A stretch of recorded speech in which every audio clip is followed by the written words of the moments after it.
नमस्कार। आज हम बात करेंगे सम्मिश्र संख्याओं का वास्तविक एवं काल्पनिक भाग, real part of complex number और imaginary part of complex number, और उसके बाद में बात करेंगे संयुग्मी सम्मिश्र संख्या, कॉन्जुगेट कॉम्प्लेक्स नंबर क्या होता है और इससे संबंधित एग्जाम में आपके कौन से और किस टाइप के महत्वपूर्ण क्वेश्चन आ सकते हैं उनके बारे में इसमें डिस्कशन करेंगे। तो सबसे पहले बात करते हैं सम्मिश्र संख्याओं का वास्तविक एवं काल्पनिक भाग, real and imaginary part of complex number क्या होता है। यदि आपके पास z बराबर x प्लस आयोटा y कोई सम्मिश्र संख्या है तो इस स्थिति में यहां पर x जो है यह सम्मिश्र संख्या का वास्तविक भाग होता है, इसे रियल पार्ट ऑफ z से रिप्रेजेंट करते हैं। ये इसको अपन बोलते हैं z का वास्तविक भाग, रियल पार्ट ऑफ z। और जो y जो होता है, ध्यान रखें, आयोटा का जो गुणांक होता है, आयोटा का जो कोफिशिएंट होता है विथ साइन, चिन्ह के सहित, अगर यहां पर प्लस है तो आयोटा का गुणांक प्लस y हो जाएगा, और अगर यहां पर माइनस होता तो आयोटा का गुणांक माइनस y हो जाता। तो आयोटा का जो भी कोफिशिएंट है वो सम्मिश्र संख्या का काल्पनिक भाग होता है। तो y यहां पर होगा इमेजिनरी पार्ट ऑफ z, यानी कि z का काल्पनिक भाग।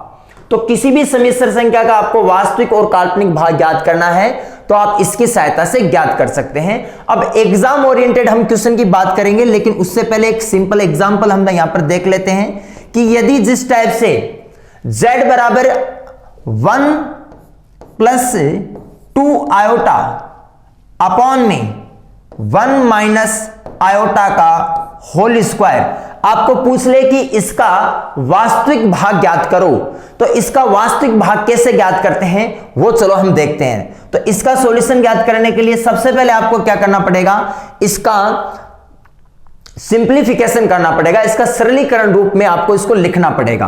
तो इसको चलो लिखते हैं 1 प्लस 2 आयोटा अपॉन में 1 माइनस आयोटा का होल स्क्वायर क्या होता है, आपको पीछे वाली क्लास में बताया था कि 1 माइनस आयोटा का होल स्क्वायर माइनस 2 आयोटा होता है, और 1 प्लस आयोटा का होल स्क्वायर प्लस का 2 आयोटा होता है। ये डायरेक्ट वैल्यू आपको पता होनी चाहिए।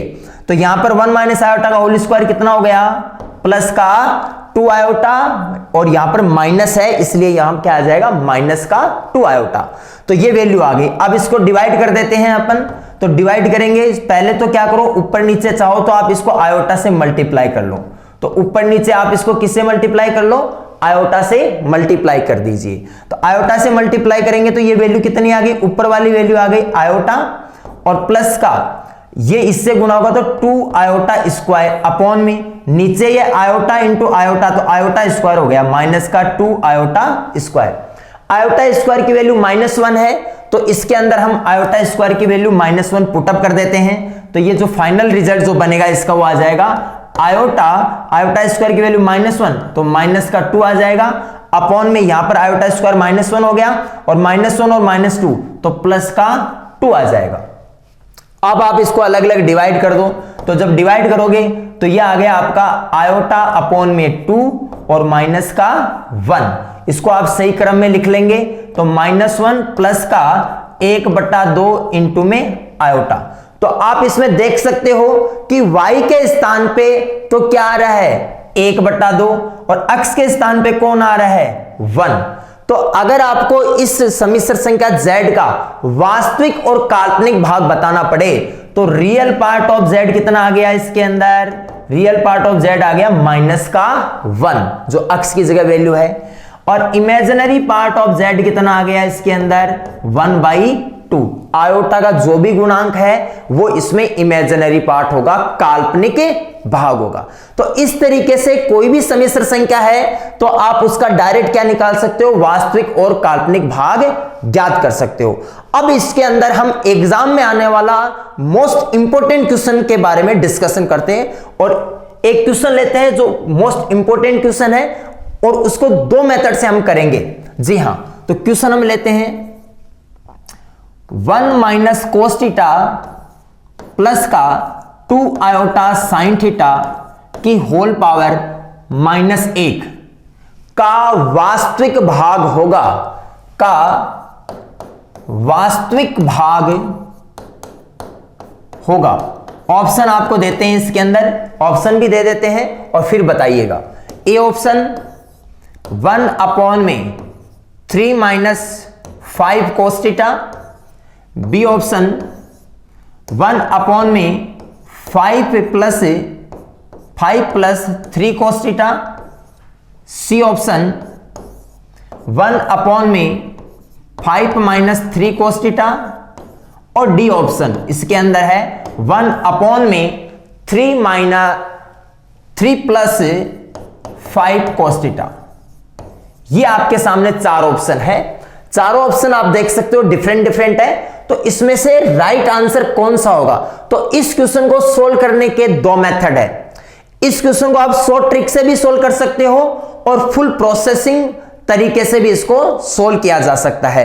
तो मैं आपको दोनों तरीके बताता हूं। शॉर्ट ट्रिक से भी आपको इस क्वेश्चन को सोल्व करेंगे कि कैसे बिना ज्यादा कैलकुलेशन किए डायरेक्ट ही कुछ ही सेकंडों में इस क्वेश्चन को कैसे सोल्व करें, और फुल मेथड भी हमें पता होना चाहिए, क्योंकि कई क्वेश्चन ऐसे होते हैं जिनमें शॉर्ट ट्रिक अप्लाई नहीं होती, तो हम फिर उसको फुल डिटेल से ही सोल्व करना पड़ता है। तो चलो हम पहले इसका फुल मेथड देखते हैं और उसके बाद में इसकी शॉर्ट ट्रिक से सोल्व करेंगे इसको। तो सबसे पहले बात करते हैं इसके अंदर, इसको हम सही क्रम में लिख लेते हैं। 1 माइनस कोस थीटा प्लस का 2 आयोटा साइन थीटा, जो आपका 1, क्योंकि होल पावर -1 थी इसलिए इसको 1 अपॉन में अपन ने लिख लिया। अब ध्यान रखिए, कभी भी आपको इस टाइप का क्वेश्चन आ जाए, उसका वास्तविक और काल्पनिक भाग याद करना पड़े, तो एक चीज विशेष तौर से ध्यान रखिए कि नीचे आयोटा आपको हटाना पड़ेगा, और नीचे से आयोटा हटाने का सबसे बढ़िया तरीका होता है कि इसकी कॉन्जुगेट से ऊपर नीचे मल्टीप्लाई कर दो, यानी इसका रेशनलाइजेशन आप कर दो। आप यहां पर इस वास्तविक भाग को कंबाइंड रूप से देखिए और काल्पनिक भाग को आप अलग देखिए। तो आप क्या करो, इसके अपोजिट, यहां प्लस है तो ऊपर नीचे माइनस से इसको क्या कर दो, मल्टीप्लाई कर दो, यानी कि 1 माइनस कोस थीटा माइनस का 2 आयोटा साइन थीटा अपॉन में 1 minus cos theta in minus का 2 आयोटा साइन थीटा।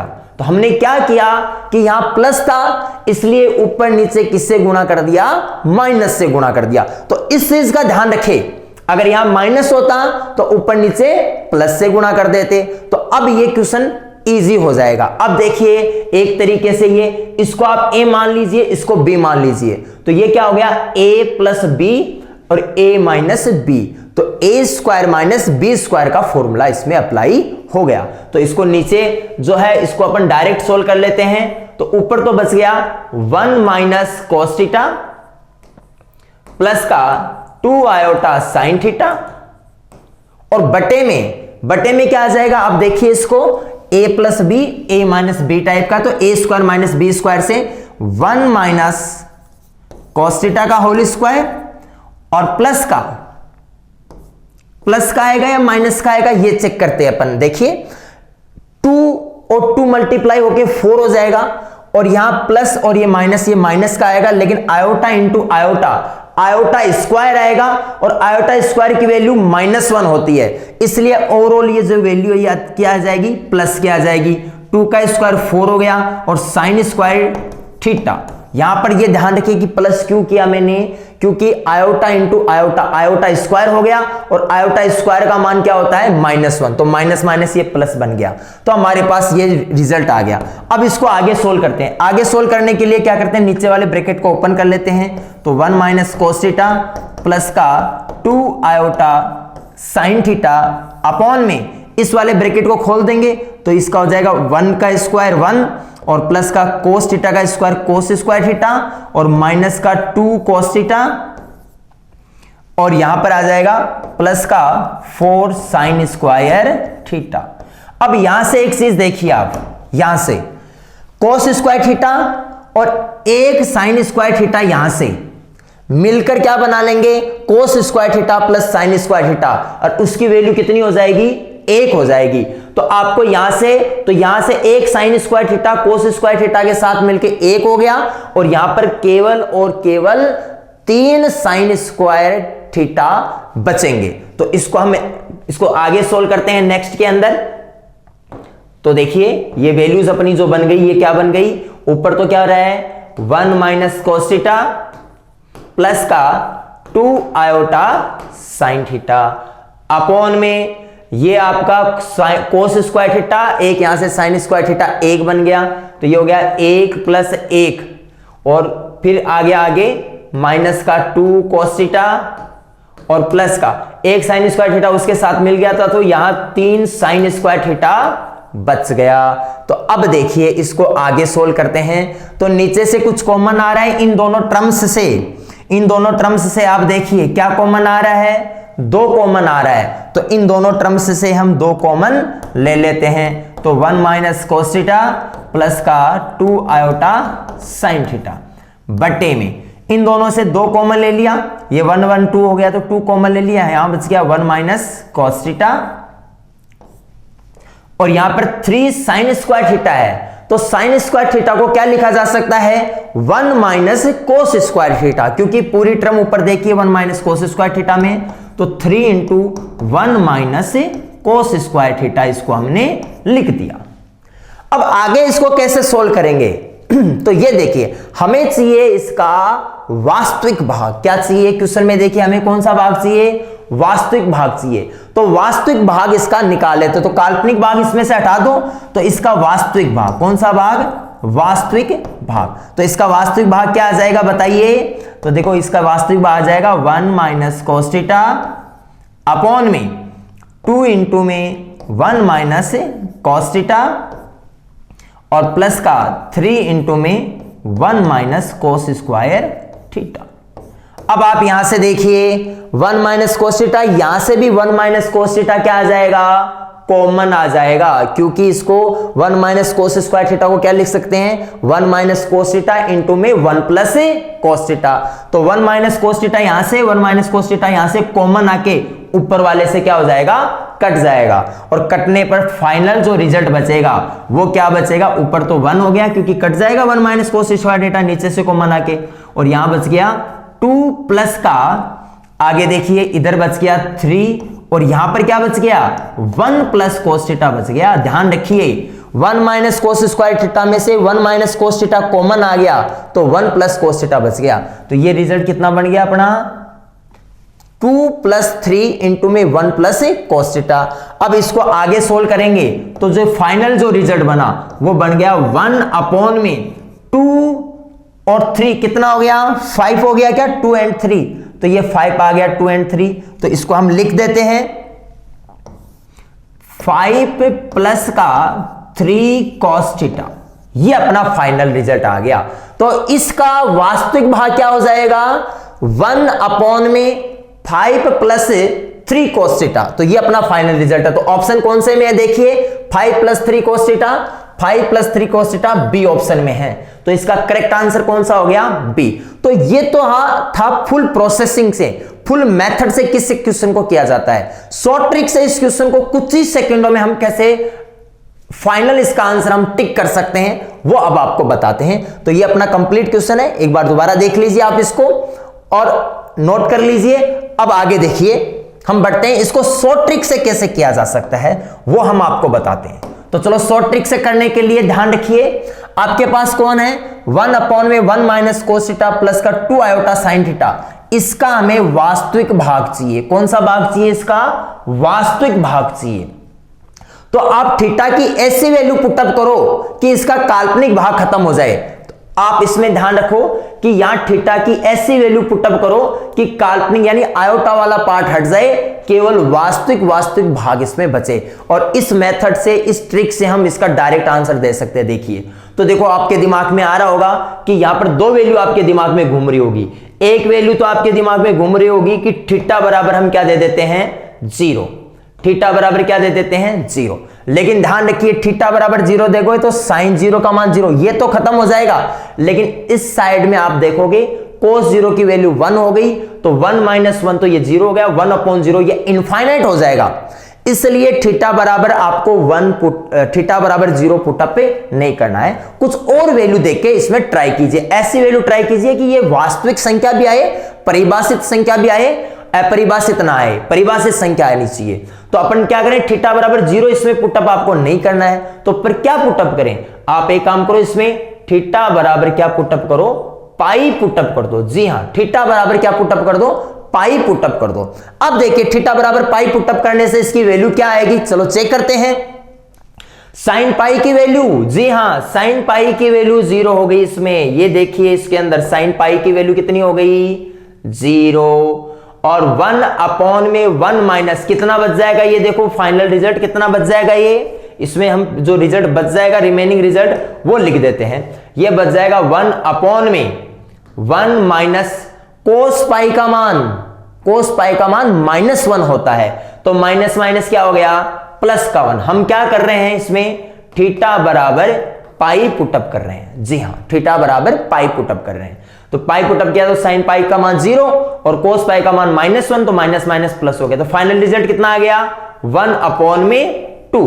ये आपका इसमें फाइनल रिजल्ट आ गया। ठीक है, इस रिजल्ट को आप ध्यान में रखें, ये आपका फाइनल रिजल्ट आ गया।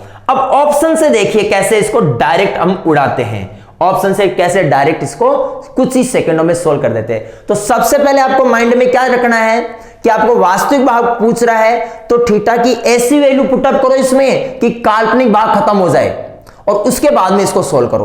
तो देखो हमने थीटा की वैल्यू 0 और पाई, हमारे पास दो वैल्यू आ रही है। 0 दे नहीं सकते क्योंकि ये अपरिभाषित वैल्यू देगा, इसलिए हमने पाई वैल्यू पुटअप कर दी। पाई वैल्यू पुटअप करने पर ये वैल्यू कितनी हो गई, 1/2। अब पाई वैल्यू पुटअप करने पे कौन सा ऑप्शन, इन चारों में से कौन सा ऑप्शन पाई पुटअप करने पर 1/2 वैल्यू देता है, वही आपका आंसर है। ये लो, बस हो गया काम। चलो इसमें पुटअप करते हैं। पहला जो क्वेश्चन है इसमें थीटा बराबर पाई पुटअप करो तो कितना आ जाएगा, देखो कोस पाई का मान -1, तो ये अपना रिजल्ट बन जाएगा कोस पाई का मान -1, तो 1 अपॉन में 3 माइनस माइनस प्लस का हो जाएगा, तो प्लस का 5, तो 1/3 + 5, तो ये 1/8 हो गया। तो पहला ऑप्शन नहीं है। दूसरा ऑप्शन चेक करें। दूसरे ऑप्शन में देखो थीटा बराबर आप पाई रखोगे, यहां थीटा बराबर क्या रखोगे, पाई, तो कोस पाई कितना दे देगा, -1, तो ये जो वैल्यू है ये कितनी हो गई, 1 अपॉन में 5। ओके, कोस पाई का मान -1, तो यहां -1 करेंगे तो ये कितना आ जाएगा, -3।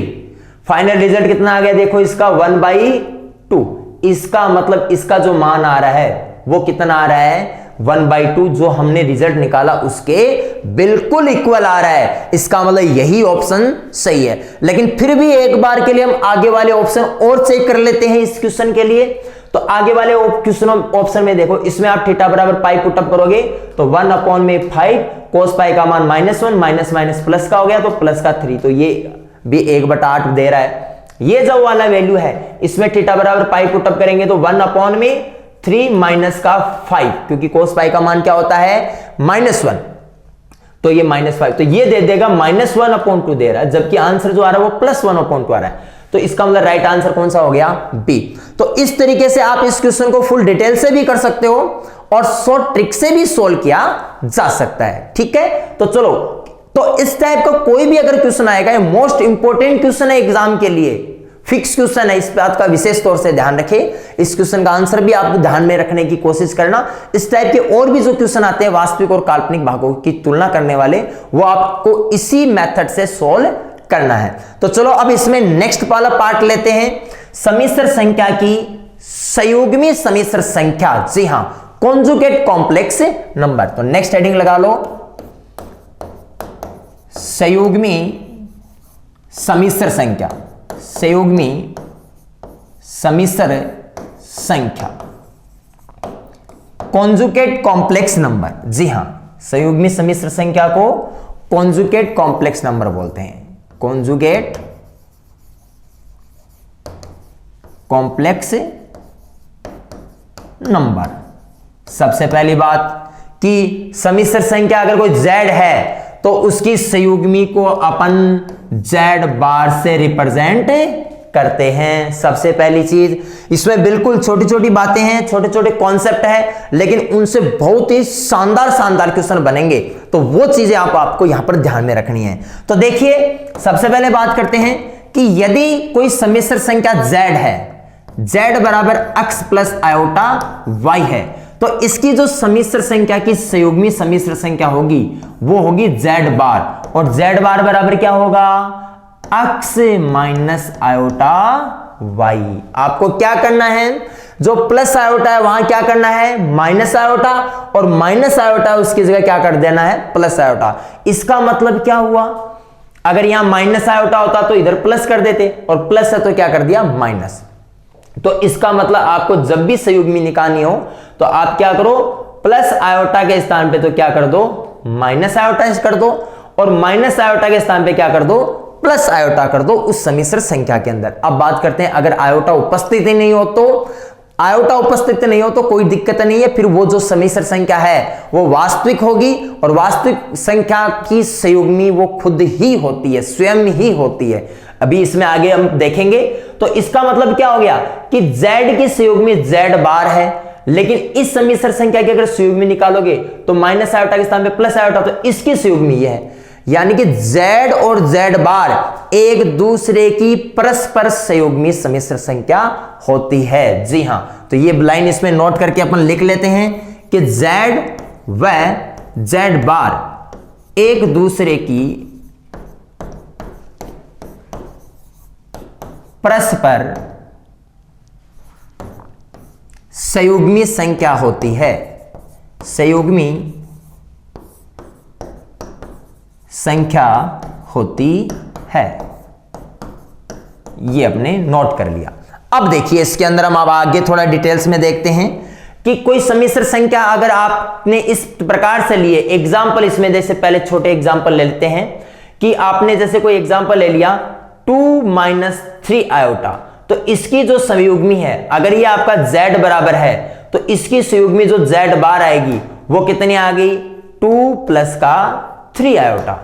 इसी प्रकार अगर z बराबर आपने ले लिया 2 आयोटा माइनस 1, तो इसकी संयुग्मी ध्यान रखना विशेष तौर से, कई बार जल्दीबाजी में आप यहां बीच में प्लस कर देते हो, बीच में प्लस नहीं करना है। आपको क्या ध्यान में रखना है, आपको ध्यान में रखना है कि प्लस आयोटा के स्थान पे माइनस आयोटा और माइनस आयोटा के स्थान पे प्लस आयोटा आपको करना है। तो इसका मतलब इसकी जो संयुग्मी आएगी z बार वो कितनी आ जाएगी बताइए, प्लस आयोटा है यहां पे माइनस करना है, तो माइनस का 2 आयोटा और माइनस का 1, ये सम्मिश्र संख्या की क्या होती है, संयुग्मी सम्मिश्र संख्या होती है।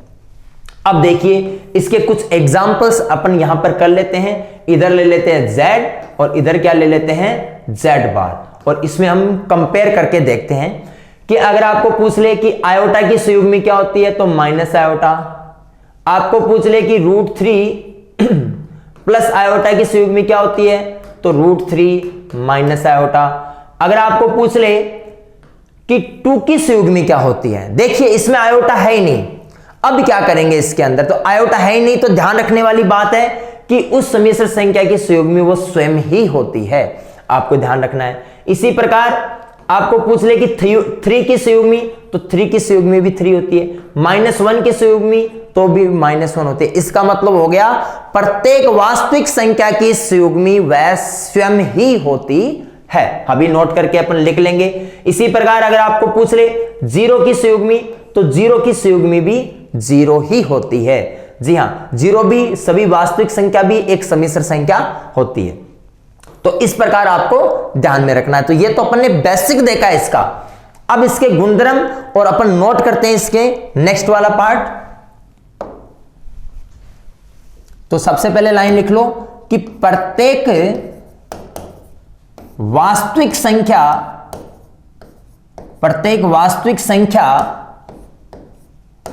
की संयुग्मी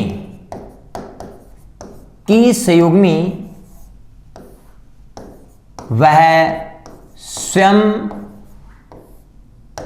ही होती है, वह स्वयं ही होती है। इस बात का आपको ध्यान में रखना है, यानी कि कोई भी वास्तविक संख्या है उसकी संयुग्मी जो है वो स्वयं ही होती है। अब देखिए इसके इंपॉर्टेंट जो गुणधर्म है वो देखेंगे अपन सम्मिश्र संख्या की संयुग्मी के अंदर। तो हेडिंग लगा लो गुणधर्म, संयुग्मी के गुणधर्म, संयुग्मी के गुणधर्म। तो इसके कुछ इंपॉर्टेंट गुणधर्म है, उनसे बहुत ही अच्छे अच्छे क्वेश्चन बनते हैं एग्जाम ओरिएंटेड, तो वो आपको अभी नेक्स्ट में करवाएंगे। तो सबसे पहले गुणधर्म लेते हैं। अगर ध्यान रखें, यदि z बराबर x प्लस आयोटा y है तो इस स्थिति में आप देख सकते हो कि जो z बार है आपका, z बार वो क्या हो जाएगा बताओ, z बार हो जाएगा x माइनस आयोटा y। तो आप एक काम करो, z प्लस z बार यहां से निकालने की कोशिश करो।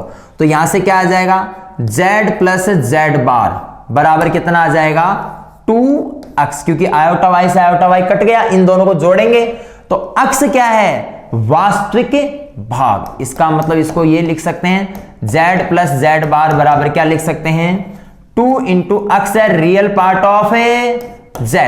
तो ये हमारे सामने एक बहुत ही इंपॉर्टेंट कॉन्सेप्ट आ गया। इस इंपॉर्टेंट कॉन्सेप्ट से आगे नए फॉर्मूले भी हम ड्राइव करेंगे और क्वेश्चन करने में भी इसकी हेल्प ली जाएगी। चलो इसी प्रकार आपने जैसे z प्लस z बार निकाला, उसी तरीके से आप क्या करो, इसमें z माइनस z बार भी निकालो।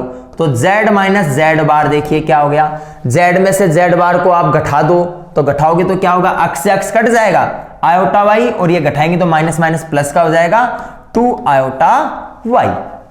अब देखिए y क्या है, यहां पर सम्मिश्र संख्या z का काल्पनिक भाग। तो इसको हम क्या लिख सकते हैं, किस टाइप से इसको लिख सकते हैं, z माइनस z बार बराबर कितना आ गया बताइए। यहां से देखो 2 आयोटा और y क्या हो गया, इमेजिनरी पार्ट ऑफ z। इसका मतलब ये आपके सामने दो महत्वपूर्ण फॉर्मूले आ गए कि z माइनस z बार बराबर क्या होता है 2 आयोटा इंटू में imaginary part of z, into में इमेजिनरी पार्ट ऑफ z। ठीक है, तो इन दोनों ही फॉर्मूले का हम आगे इसमें यूज करेंगे। तो ये तो आपका फर्स्ट नंबर का कॉन्सेप्ट हो गया। अब इसमें हम लेते हैं सेकंड नंबर का कॉन्सेप्ट। देखिए, अगर आपके पास कोई दो सम्मिश्र संख्या है, एक तो z1 और एक z2, अगर आपके पास दो रैंडम सम्मिश्र संख्या है, एक z1 है और दूसरी क्या है z2 है, तो इनके लिए हम कॉन्सेप्ट लिखते हैं। तो देखिए, कोई भी दो सम्मिश्र संख्याओं के योग का, कोई भी दो सम्मिश्र संख्याओं के योग की अगर आपको संयुग्मी लेनी है तो वो उनके अलग अलग संयुग्मी के योग के क्या होती है, बराबर होती है। इसी प्रकार आप में इसमें थर्ड कॉन्सेप्ट ले सकते हैं, अंतर के लिए भी ऐसा ही कॉन्सेप्ट लागू होगा। दो सम्मिश्र संख्याओं के अंतर की संयुग्मी उनके अलग अलग संयुग्मी के अंतर के क्या होती है, बराबर होती है। तो ये योग और घटाने दोनों पर लगता है कॉन्सेप्ट, और उसके बाद में ये कॉन्सेप्ट उनके मल्टीप्लाई और भाग यानी कि गुणा और भाग उनमें भी काम करता है। तो फोर्थ नंबर इसका कॉन्सेप्ट लिख लेते हैं z1 इंटू z2, यानी कि दो सम्मिश्र संख्याओं को आपस में गुणा करके और उसके बाद में अगर उनकी संयुग्मी निकालनी है तो इसका जो मान आता है वो आता है z1 का बार इंटू z2 का बार, यानी कि उनके अलग अलग संयुग्मी के गुणा के क्या आता है, बराबर आता है। जी हां। अब पांचवा इसका कॉन्सेप्ट देखिए, बहुत ही अच्छा है, पांचवा भी मोस्ट इंपोर्टेंट भी है, क्वेश्चन करने में भी हेल्प करता है।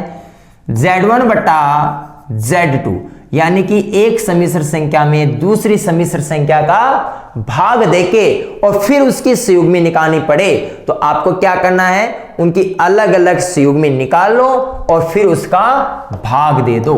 जी हां, लेकिन ध्यान रखना पड़ेगा आपको, यहां पर जो फाइनल जो रिजल्ट होगा उसका सरलीकरण में होगा, तो ऊपर नीचे आप उसका रेशनलाइजेशन जरूर कर देना।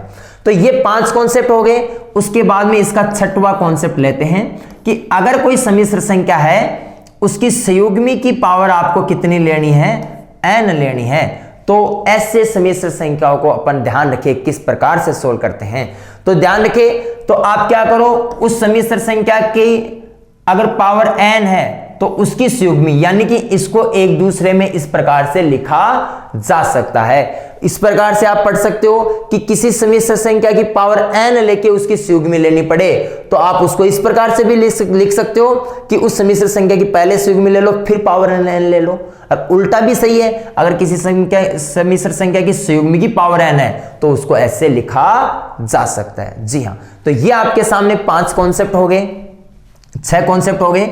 अब नेक्स्ट इसमें 7वां कॉन्सेप्ट भी अपन लेते हैं। तो आपका कॉन्सेप्ट नंबर जो 4 है, इसका एक्सटेंड रूप भी लिया जा सकता है कि अगर 2 से ज्यादा संख्याओं का गुणा है तो भी उनको भी हम अलग अलग संयुग्मी के गुणा के रूप में लिख सकते हैं। जैसे z1 into z2 into z3 into dash dash dash zn। अगर n सम्मिश्र संख्याओं के गुणन की आपको संयुग्मी चाहिए तो ये जो वैल्यू होती है ये उनके अलग अलग संयुग्मी के गुणा के क्या होती है, बराबर होती है। ध्यान रखने वाली बात है। तो उनकी अलग अलग संयुग्मी के क्या ले लो, गुणा के क्या ले सकते हैं अपन, बराबर ले सकते हैं। ठीक है, तो इसको अपन इधर लिख लेते हैं, बराबर z1 की संयुग्मी इंटू z2 की संयुग्मी इंटू z3 की संयुग्मी डैश डैश डैश zn की संयुग्मी। तो ये व्यापक रूप में भी इस क्वेश्चन का फॉर्मूले का हम प्रयोग कर सकते हैं। तो चलो, ये तो आपके सामने 7 इंपॉर्टेंट कॉन्सेप्ट है सम्मिश्र संख्या की संयुग्मी से रिलेटेड। अब थोड़े से इससे हायर लेवल के कॉन्सेप्ट हम देखते हैं इसके अंदर। ठीक है, तो हायर लेवल के कॉन्सेप्ट देखने से पहले एक छोटा सा कॉन्सेप्ट और देख लो कि किसी सम्मिश्र संख्या z की संयुग्मी की दोबारा संयुग्मी ले ले तो इसका जो मान होता है वो z के क्या होता है, बराबर होता है, यानी कि वापस वही सम्मिश्र संख्या z इसमें आ जाती है। तो ये आपके कॉन्सेप्ट हो गए। अब इसके अंदर हम आगे बढ़ते हैं, एक महत्वपूर्ण कॉन्सेप्ट इसमें लिखते हैं थोड़ा लेवल का। तो देखिए, कोई सम्मिश्र संख्या आपके पास z1 और एक सम्मिश्र संख्या z2, इसका बार प्लस z1 का बार और z2, इसकी वैल्यू कितनी आएगी ये हमें बताना है। तो देखिए, हम इसको किस प्रकार से डिफाइन करते हैं, इसको किस प्रकार से लिखते हैं। तो इसका मैं जो पहले इसका डायरेक्ट रिजल्ट लिख देता हूं। इसको लिख सकते हैं 2 into real part of z1 into z2 का बार। इसको ऐसे लिखा जा सकता है। अब बात करते हैं कि कैसे ये रिजल्ट आया। तो इसका प्रूफ आप इसमें देख लीजिए। तो इसका सॉल्यूशन देख लिए। हम क्या कर सकते हैं, z1 इंटू z2 का बार प्लस इसको क्या लिख सकते हैं, इस वाले पार्ट को मैं क्या ऐसे लिख दूं, z1 इंटू z2 के बार का अगेन बार। क्या इसको ऐसे लिखा जा सकता है? आप देखिए, आपका इस पूरे का बार है तो ये अलग अलग का बार हो जाएगा। अलग अलग का बार होगा तो ये z1 का बार, तो z1 का बार आपका आ गया और z2 के बार का बार आ जाएगा, तो वो वापस क्या आ जाएगा, z2। इसका मतलब इस वाले रिजल्ट को ऐसे लिख सकते हैं। अब अभी अभी आपको एक कॉन्सेप्ट लिखवाया था, देखिए मैं आपको बैक पेज पे लिख के जाता हूं और कॉन्सेप्ट दिखवाता हूं। ये वाला कॉन्सेप्ट हमने अभी अभी लिखा था कि z प्लस z बार की वैल्यू जो होती है वो होती है 2 into real part of z। इसी कॉन्सेप्ट का हम यहां पर यूज करेंगे। तो ये देखो, इसको तो पूरे को आप z मान लो, तो ये क्या हो जाएगा, z बार। तो ये z प्लस z बार हो गया। तो इसको क्या लिख दिया अपन ने, 2 into real part of z। z की जगह क्या है, z1 z2 का बार। तो ये इस टाइप से इस कॉन्सेप्ट का प्रूफ लिया जाता है। बहुत ही शानदार और इंपॉर्टेंट कॉन्सेप्ट है। आगे जब हम मापांक पढ़ेंगे तो वहां पर इस कॉन्सेप्ट का यूज किया जाएगा। जी हां, इस कॉन्सेप्ट को अपन वहां पर अप्लाई करेंगे और देखेंगे कि किस टाइप से इस कॉन्सेप्ट से हम सोल्व कर सकते हैं क्वेश्चन को। अब देखो, इसके अंदर हम आगे बढ़ते हैं थोड़ा सा कि सम्मिश्र संख्या की जो संयुग्मी है उसके बाद में हम लेते हैं इसमें सम्मिश्र संख्या का मापांक। लेकिन मापांक लेने से पहले इसमें एक छोटा सा क्वेश्चन ले लेते हैं कि एक क्वेश्चन लेते हैं, महत्वपूर्ण क्वेश्चन लेते हैं इसके अंदर कि यदि z स्क्वायर बराबर z बार का स्क्वायर हो तो क्या होगा। z स्क्वायर बराबर z बार का स्क्वायर हो तो उस स्थिति में क्या वैल्यूज इसकी आने वाली है, वो हम इसके बारे में डिस्कस करते हैं। तो देखिए, अब इस क्वेश्चन के अंदर ऑप्शन आपके पास आएगा कि z जो आपका है, ऑप्शन ए केवल वास्तविक होगा, ऑप्शन बी केवल काल्पनिक होगा, ऑप्शन सी जो आपका z है वह शून्य होगा, ऑप्शन डी z वास्तविक भी या तो पूर्णतया वास्तविक होगा या पूर्णतया काल्पनिक होगा। इस टाइप के ऑप्शन इसमें पूछे जा सकते हैं। तो देखिए इससे अपन रिजल्ट बनाते हैं। तो आप सबसे पहले क्या करो, z को मान लो कि z क्या है, x प्लस आयोटा वाई है। माना z बराबर क्या है, x प्लस आयोटा वाई। तो ये वैल्यू इसमें पुटअप कर देंगे। तो x plus iota Y z है, तो z बार क्या हो जाएगा, x माइनस आयोटा वाई।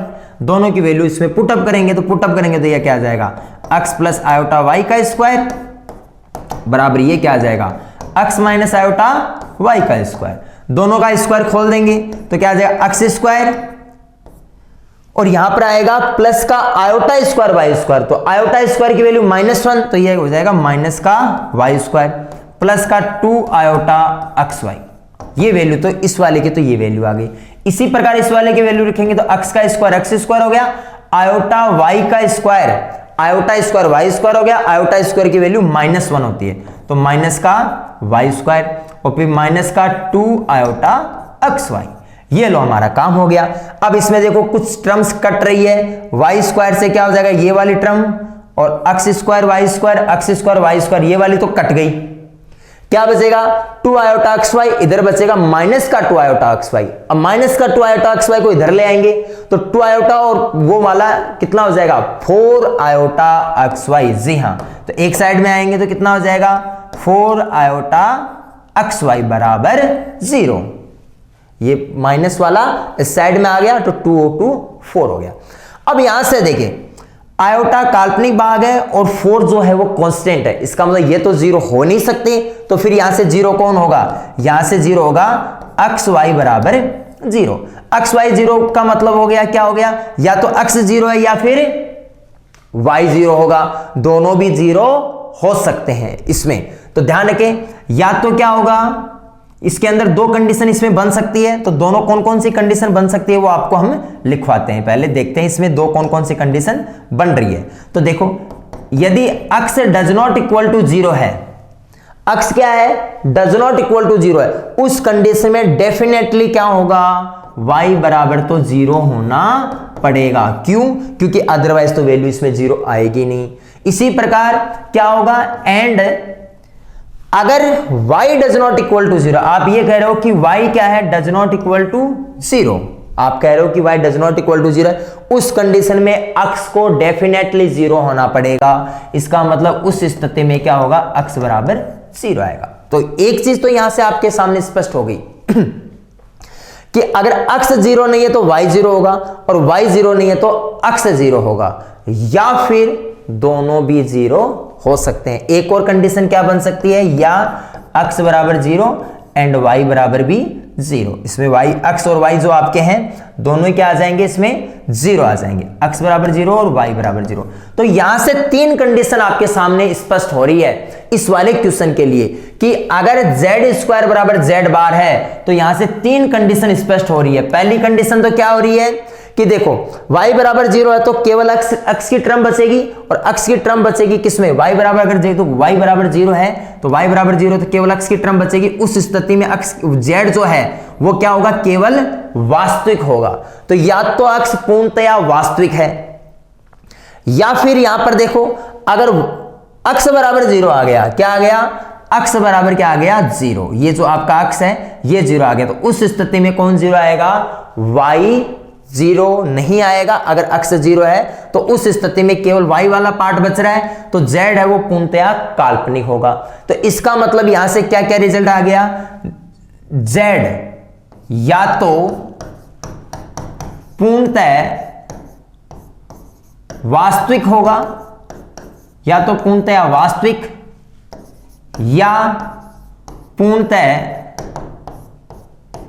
काल्पनिक,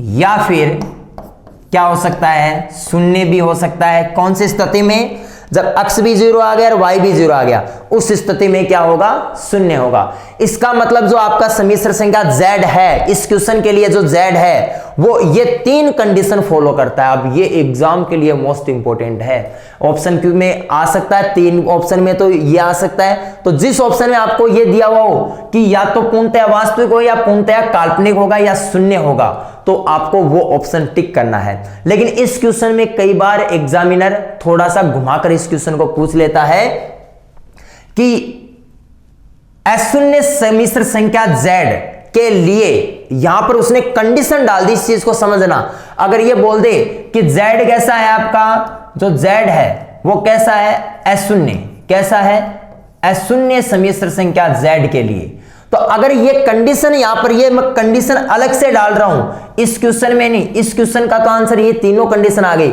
लेकिन अगर क्वेश्चन में ये डाल दे कि z वो अशून्य है, उस स्थिति में इसका आंसर क्या आ जाएगा, उस स्थिति में भाई इसका मतलब ये शून्य तो हो नहीं सकता, उस स्थिति में इसका आंसर, फाइनल जो आंसर है वो ये आ जाएगा। तो अगर अशून्य सम्मिश्र, देखो इसी प्रकार से एग्जामिनर जो है आपको कंफ्यूज करने की कोशिश करेगा। अगर वो क्या डाल देगा कि अगर z अशून्य है तब इसका आंसर बताओ, या फिर कुछ भी नहीं कहेगा, कुछ भी नहीं कहेगा तो तीनों इसके आंसर होंगे। तो जिन ऑप्शन में ये आपको नजर आए वो आपको टिक करना है। ये तीनों एक ही ऑप्शन में एक ही ऑप्शन में डाल देगा फुल डिटेल से।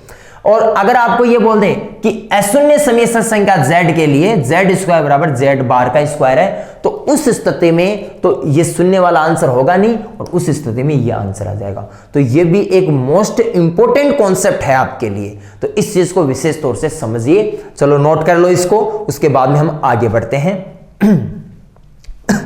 तो नेक्स्ट देखते हैं इसके अंदर कि अब लेते हैं सम्मिश्र संख्या की संयुग्मी के बाद में लेते हैं सम्मिश्र संख्या का मापांक के बारे में इसमें बात करते हैं कि सम्मिश्र संख्या का मापांक क्या होता है। तो हेडिंग लगा लो,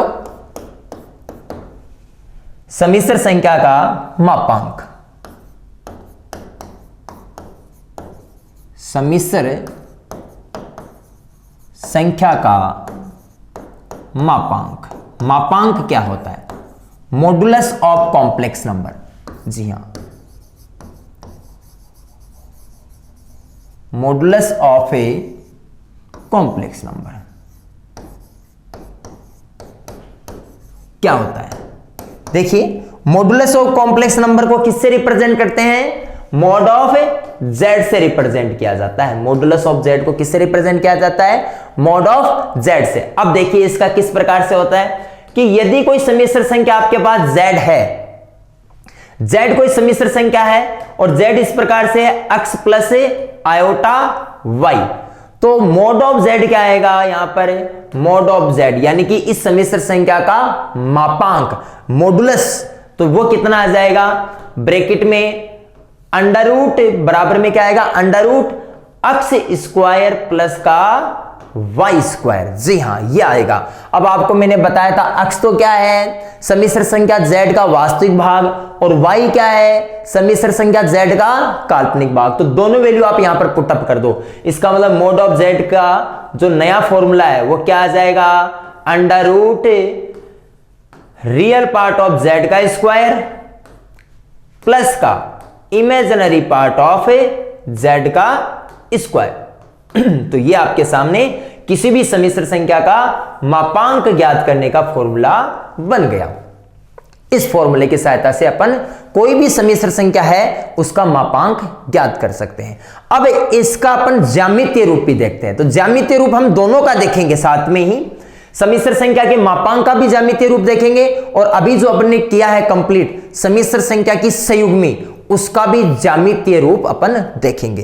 तो ज्यामितीय रूप देखने के बाद में हम इसके ऊपर क्वेश्चन लेंगे। तो चलो स्टार्ट करते हैं ज्यामितीय रूप के लिए। लेकिन उससे पहले आपको जो बेसिक है वो देखिए, कोई भी जो सम्मिश्र संख्या है वो किस प्रकार से होती है। जो आपका x अक्ष है, ये आपका x अक्ष है, और ये क्या है आपका y अक्ष है। तो देखिए x अक्ष को यहां पर कॉम्प्लेक्स नंबर के अंदर, सम्मिश्र संख्या के अंदर x अक्ष को हम x अक्ष ना बोलकर इसको बोलेंगे कौन सी अक्ष, वास्तविक अक्ष। ये आपको पता होना चाहिए, वास्तविक अक्ष, रियल एक्सिस, रियल एक्सिस। इसको हम आर से रिप्रेजेंट करते हैं। और जो वाई अक्ष है आपका, जो वाई अक्ष है इसको लिखते हैं अपन काल्पनिक अक्ष। कौन सी अक्ष? काल्पनिक अक्ष। इसको हम बोलते हैं इमेजिनरी एक्सिस, इमेजिनरी एक्सिस। और इसको हम रिप्रेजेंट किससे करते हैं? इसको हम रिप्रेजेंट करते हैं आई एम से। जी हां, तो और ये आपका हो गया मूल बिंदु। तो सबसे पहले तो ये समझिए, कोऑर्डिनेट सिस्टम में हम ज्यामितीय रूप पढ़ने जा रहे हैं, तो ज्यामितीय रूप एकदम बेसिक से चल रहा है। ये तो है वास्तविक अक्ष। जो अक्ष होती है वो तो क्या होती है? वास्तविक अक्ष। और जो वाई अक्ष होती है वो कौन सी अक्ष होती है? काल्पनिक अक्ष। अक्ष जो वास्तविक होता है, अक्ष होता है, उसको तो आर से रिप्रेजेंट करते हैं, काल्पनिक अक्ष को अपन आई एम से रिप्रेजेंट करेंगे। तो आगे हम जहां पर भी लिखेंगे वहां अक्ष वाई अक्ष ना बोल के वास्तविक अक्ष और काल्पनिक अक्ष इसमें पढ़ेंगे। तो अब देखिए, वास्तविक अक्ष और काल्पनिक अक्ष के बाद में सम्मिश्र संख्याएं किस प्रकार से होती है। प्रथम चतुर्थांश में किस टाइप की सम्मिश्र संख्या होती है और सेकंड चतुर्थांश में किस टाइप की सम्मिश्र संख्या होती है, वो हम आपको बताते हैं। तो देखिए, जो आपका प्रथम चतुर्थांश है उसके अंदर सम्मिश्र संख्या जो z होगी वो होगी x plus iota y type की। सेकंड जो चतुर्थांश है उसमें सम्मिश्र संख्या जो आपकी z होगी वो होगी माइनस का x प्लस का आयोटा y। थर्ड जो चतुर्थांश में उसमें सम्मिश्र संख्या जो आपकी है z, वो होगी क्या होगी? माइनस का x माइनस का आयोटा y। और जो फोर्थ चतुर्थांश है उसमें सम्मिश्र संख्या जो आपकी z है वो क्या होगी? x minus iota y। तो ये विशेष तौर से ध्यान रखें, सबसे पहले आपको ये पता होना चाहिए कि कौन से क्वाड्रिक में किस टाइप की सम्मिश्र संख्या होगी। इसमें जो कंफ्यूजन रहता है, काफी बार अभ्यर्थी क्या करते हैं, जो फोर्थ चतुर्थांश की सम्मिश्र संख्या होती है x माइनस आयोटा y, इसको सेकंड में ले लेते हैं और जल्दीबाजी में ये गलती हो जाती है। तो इस चीज का ध्यान रखिए कि कौन से चतुर्थांश में कौन सी सम्मिश्र संख्या होगी, उसका विशेष तौर से ध्यान रखें।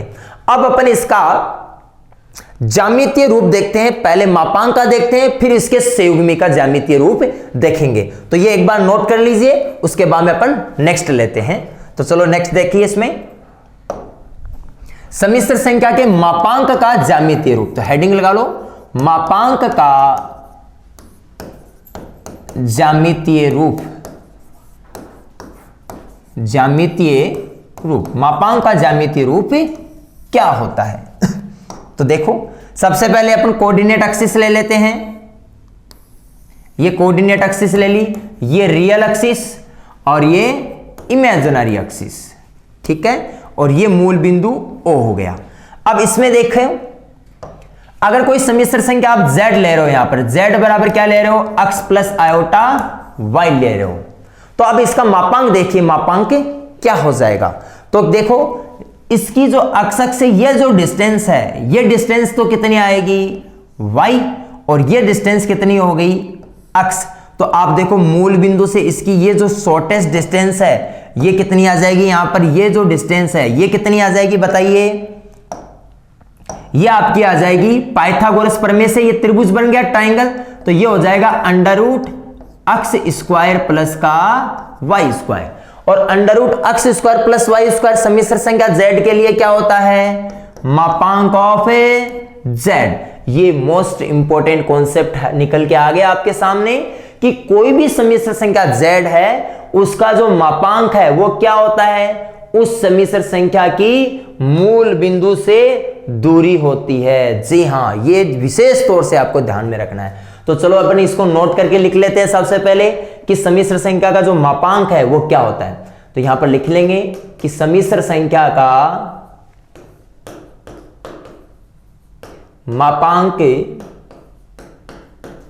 मापांक उसकी मूल बिंदु से दूरी होती है। मूल बिंदु से दूरी होती है। तो कभी भी आपको किसी भी सम्मिश्र संख्या की मूल बिंदु से दूरी पूछे तो आप सीधा ही ध्यान रखें कि वो एक तरीके से मापांक पूछ रहा है। जैसे एक एग्जांपल अगर आपको लेना है तो यहां पर एक एग्जांपल लेते हैं, -8 प्लस का 6 आयोटा की मूल बिंदु से दूरी, की मूल बिंदु से दूरी, मूल बिंदु से दूरी क्या होगी? तो देखो मूल बिंदु से दूरी कैसे ज्ञात करते हैं, डायरेक्ट मूल बिंदु से दूरी क्या होगी। तो आपको जब पता है कॉन्सेप्ट के अंदर कि मूल बिंदु से जो दूरी होती है वो उस सम्मिश्र संख्या का मापांक होता है, तो आप सीधा इसका मापांक ज्ञात कर लीजिए। तो इसका सॉल्यूशन देखते हैं। तो देखो इसका सीधा मापांक ले लो, तो मोड z बराबर क्या आ जाएगा बताओ, अंडर रूट -8 का स्क्वायर 64 प्लस 6 का स्क्वायर 36, तो 64 और 36 100 हो गया, और इसका रूट कितना आ गया 10। तो ये आ गई उस सम्मिश्र संख्या की मूल बिंदु से दूरी। ये क्या आ गई, मूल बिंदु से दूरी तो इस प्रकार से कोई भी सम्मिश्र संख्या है उसकी अगर आपको मूल बिंदु से दूरी ज्ञात करनी पड़े तो आप सीधा ही ज्यामितीय रूप का प्रयोग करके मूल बिंदु से दूरी ज्ञात कर सकते हो। तो ये तो वह अपना सम्मिश्र संख्या के मापांक का ज्यामितीय रूप। अब इसी प्रकार हम सम्मिश्र संख्या के कोणांक का भी ज्यामितीय रूप इसके अंदर पढ़ेंगे। तो चलो हम नेक्स्ट स्लाइड ये नोट कर लीजिए, फिर नेक्स्ट अपन देखते हैं सम्मिश्र संख्या के मापांक का के बाद में उसके कोणांक इसमें नेक्स्ट टॉपिक आएगा। सम्मिश्र संख्या के कोणांक का भी हम ज्यामितीय रूप इसमें पढ़ेंगे। तो ये तीनों जो कंटिन्यू जो टॉपिक है, मापांक, कोणांक और संयुग्मी, इन तीनों के ही अपन ज्यामितीय रूप देखेंगे और तीनों के ही गुणधर्म देखेंगे, क्योंकि इन तीनों से रिलेटेड मोस्ट इंपॉर्टेंट क्वेश्चन बनता है। तो नेक्स्ट हेडिंग लगाओ, सम्मिश्र संख्या की संयुग्मी का ज्यामितीय रूप। तो इसमें लिख लो संयुग्मी का ज्यामितीय रूप।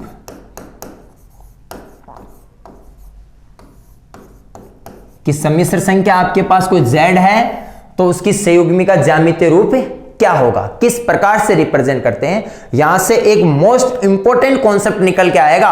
वो कॉन्सेप्ट बहुत ज्यादा जरूरी है क्योंकि एग्जाम में वो कॉन्सेप्ट सीधा ही पूछ लेता है, तो वो कॉन्सेप्ट क्लियर होना पहले जरूरी है। तो देखिए ये आप अपन कोऑर्डिनेट एक्सिस ले लेते हैं कॉम्प्लेक्स नंबर में, ये रियल एक्सिस और ये इमेजिनरी एक्सिस। अब देखो कोई भी सम्मिश्र संख्या z लेते हैं, मैं यहां पर एक सम्मिश्र संख्या z ले लेता हूं, x प्लस आयोटा y। तो आप एक चीज देखिए, इस सम्मिश्र संख्या z x plus iota y की जो संयुग्मी होगी वो क्या आएगी, x माइनस आयोटा y। लेकिन मैं जो ये बताओ कि x माइनस आयोटा y कौन से क्वाड्रिक में आएगी, तो देखो वो इस क्वाड्रिक के अंदर आएगी, लगभग यहां से आएगी, उसको z बार लिखेंगे, वो क्या आ जाएगी x माइनस आयोटा y। तो देखो z और z बार एक दूसरे की संयुग्मी है। अब पहली चीज तो मैंने इस सम्मिश्र संख्या को यहां और इस सम्मिश्र संख्या को यहां की क्यों लिखा, क्योंकि अभी अपन ने देखा है कि इस प्रथम चतुर्थांश में इस टाइप की सम्मिश्र संख्या होती है और फोर्थ चतुर्थांश में इस टाइप की सम्मिश्र संख्या होती है। तो उसी चीज का हम यहां पर यूज कर रहे हैं। तो देखो यह सम्मिश्र संख्या यहां से जितनी ऊपर है, यह सम्मिश्र संख्या उतनी यहां से क्या आएगी, नीचे आएगी। ठीक है, तो ये एक दूसरे का एक तरीके से देखो वास्तविक अक्ष में क्या बन रहा है, इसका प्रतिबिंब बन रहा है। आप क्या करो, ये जो वास्तविक अक्ष है इस वास्तविक अक्ष को आप मिरर की तरह यूज करो, कांच या दर्पण की तरह यूज करो। तो इसको आप जब दर्पण मानोगे तो देखो ये सम्मिश्र संख्या z जितनी इससे ऊपर है, इसका जो प्रतिबिंब है यानी कि z बार है वो उतना ही नीचे बन रहा है, सेम डिस्टेंस है। इसका मतलब एक प्रकार से z का ये जो z बार है ये क्या है, प्रतिबिंब है, दर्पण प्रतिबिंब है। किसके अंदर, इस वास्तविक अक्ष के अंदर। इसका मतलब ये वास्तविक अक्ष एक प्रकार से किसका काम कर रहा है, यहां दर्पण का काम कर रहा है। जी हां, इसका मतलब कोई भी सम्मिश्र संख्या z है उसकी जो संयुग्मी होती है वो उसकी वास्तविक अक्ष में प्रतिबिंब होता है। ये मोस्ट इंपॉर्टेंट कॉन्सेप्ट है, आप नोट करके इसको लिख लीजिए। तो चलो इसको नोट करके लिखते हैं कि सम्मिश्र संख्या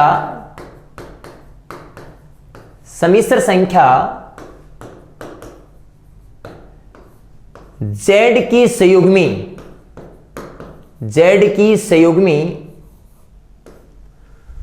उसका